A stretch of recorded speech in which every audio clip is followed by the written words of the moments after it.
Hey, what's going on, everyone? It's Kyle Henderson of Bama Football on YouTube. Alabama falls to Texas tonight, 34-24 here at Bryant-Denny Stadium.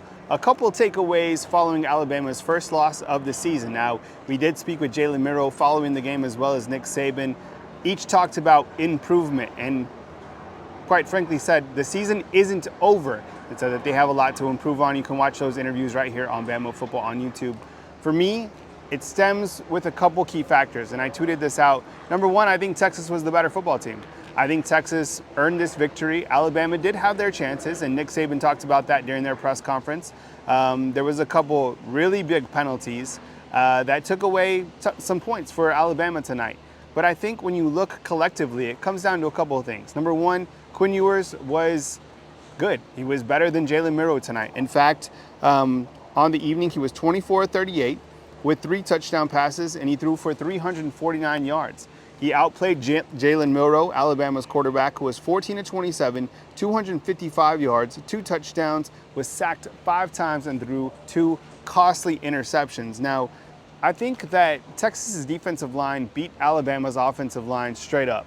And I didn't necessarily anticipate that coming into the game, and I think that really impacted the overall stretch of the game. Now, going into this game, I felt that if there was a big turnover or there was something to really amp up this crowd, that Alabama might even run away with this game. But I felt that if Texas was able to score first, which they did, they were going to turn this into a street fight, which it was. Coach Saban said it would be a street fight, and the teams did trade scores, and at one point, Alabama, just takes the lead, but then Texas scores 21 points in the fourth quarter, and turns out to a 10-point victory.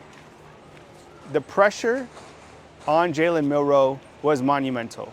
With that said, Jalen Milroe just didn't have it tonight. There was a couple times that you were kind of looking to see if Coach Saban was going to put in another quarterback. And in fact, Coach Saban said that he did think about it. But then there was that play later in the second half of the game where Jalen Milroe throws a touchdown, and that kind of spurred some momentum. Therefore, Coach Saban kept Milroe in. Milroe played the entire game against Texas. And I think a lot of people were kind of saying, well, Coach, is Jalen Milroe the guy? And I think that's on a lot of our minds right now. Can Jalen Milroe lead this team to where they want to go? And that's a national championship. Clearly, they're not going to be perfect. And, I want to hear from you in the comment box. Do you feel that Jalen Milroe is capable to lead this team to a national title, to an SEC title, to 10-plus victories? Or do you think that maybe it's Tyler Buchner or maybe it's Ty Simpson that needs an opportunity? Are you surprised that you didn't see another quarterback in this particular game? When you look at the overall stats, receiving-wise, Kobe Prentice, who was targeted 6 times, caught 5 passes for 68 yards. Jermaine Burton had 2 receptions for 58 yards and a touchdown, which was 49 yards.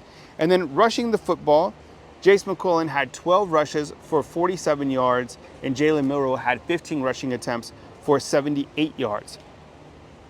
Will Reichert, Alabama's talented field goal kicker, was good from 51, 42, and 30. And punter James Burnup had 5 punts for 263 yards, the longest of 61 yards. I thought for a majority, he did a really good job. There was that one punt that he did shank. Looking at the stats overall, looking at the defensive stats here following Alabama's loss to Texas, you had Tresman Marshall, who led the team with 10 total sacks, as well as Caleb Downs. Now, Caleb Downs did get beat over the top by Xavier Worthy. Xavier Worthy, very talented. Coach Saban called him one of the best wide receivers in all of college football. Tonight, he was targeted 10 times, came up with 5 receptions for 75 yards. That was a 44-yard touchdown he had. Jatavion Sanders was targeted 7 times, caught 5 passes for 114 yards. That he was a problem as well. On the defensive side of the ball, how did you think the secondary played? They were matched up with a very talented Texas team, and I thought overall the defense, they're tackling very well in open space, but I knew that they would be challenged by Texas's very elite offense. And you look to Caleb Downs, he had 10 tackles, Deontay Lawson had 8, Jalen Key 7, Kool-Aid had 5. But when you look to the overall sacks, 0. Alabama had 0 sacks on Quinn Ewers, and I knew going into this game, if Alabama was going to win this game, they needed to get to Quinn which they didn't tonight. So credit to Texas's offensive line. And in fact, when you look at the quarterback hurries, Alabama had just 3 quarterback hurries on Quinn Ewers, and I think that was a monumental factor in this game tonight. I want to hear from you about this team overall. It's a small sample size. Alabama beat up on Middle in week 1 and then faces off with a tough Texas team here at Bryant-Denny Stadium and fall to the Longhorns 34-24. Next week, I'll be in Tampa, Florida as Alabama takes on South Florida, and want to continue to talk about this team, talk about where this team is overall going into week 3 of the college football season. From beautiful Bryant-Denny Stadium here in beautiful Tuscaloosa, Alabama, Kyle Henderson of Bama Football on YouTube.